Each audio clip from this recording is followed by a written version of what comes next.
فکر شنبه تلخ دارد جمعه اطفال را.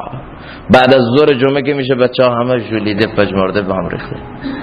چی شد؟ اون شاد و شنگولی شما رفت و خوشحالی شما، فردا اول وقت باید برم مدرسه. یعنی اون فکر شنبه جمعه بچه رو خراب میکنه نیست. حالا فکر سختی های دنیا، شیرینی های دنیا رو هم به کام ما تلخ میکنه. اما یه جا هست، یک جا که فکر تلخ برای فردا نیست و آرامی.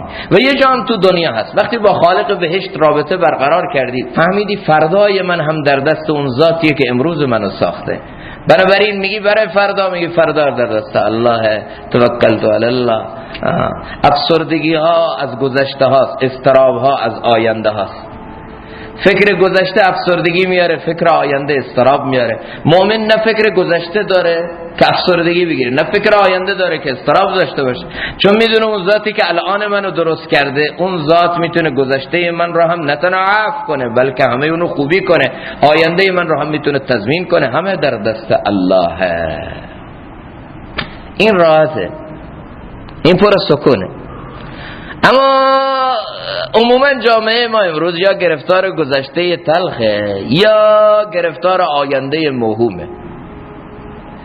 برای همین تو جامعه ما یا افسردگی یا اضطراب، تو همه اقشار جامعه. یه گروه راحتن، اونایی که همه زندگی رو به الله سپردن، برای او زندگی میکنن، مقصود، مطلوب، مولا، رب، محسن، همه چیز اونها ذات الله. دنیا بی زحمت نیست. لقد خلقنا الانسان فی کبد. فقط یه کار میتونی بکنی، سختی های زندگی تو معنادار کنی، سختی های دنیا تو شیرین کنی. آدمی را فربهی هست از خیال، گر خیالاتش بود صاحب جمال. فربهی انسان از خیالات قشنگه. خیالات قشنگ سراغت میاد، سختی های دنیا برات شیرین میشه. یه انسان وقتی با خیالات قشنگ، یک کارگر وقتی با خیالات قشنگ بیل دست میگیره، کارش، شغلش براش شیرین میشه. یه آدمی که تو عقد تازه ازدواج کرده، وقتی به نامزدش فکر میکنه، سختی های راه براش شیرین میشه.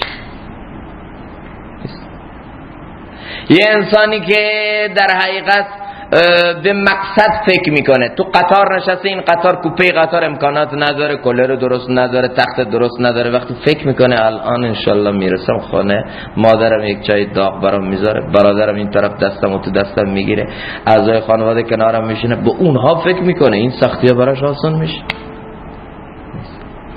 اگر خیالات انسان قشنگ شد، دنیای انسان قشنگ میشه. اگر خیالات انسان غلط بود، دنیای انسان غلط میشه. آدمی را فربهی هست از خیال، گر خیالاتش بود صاحب جمال. بر خیالاتش نماید ناخوشی، میگدازد همچو موم از آتشی. خیالات خراب باشه، تو ماشین آخرین سیستم هم نشسته با خیالات غلط، با خیالات پریشان کن، تو ماشین آخرین سیستم پریشان و همه چیز مشکوک و همه چیز بدبین، با نگاه منفی به همه چیز نگاه میکنه. دنیا برای او ظلمت کده شده، با وجودی که تو ماشین آخرین سیستم کولرم بهش میخوره، اما آرام نیست، چون خیالش آرام نیست.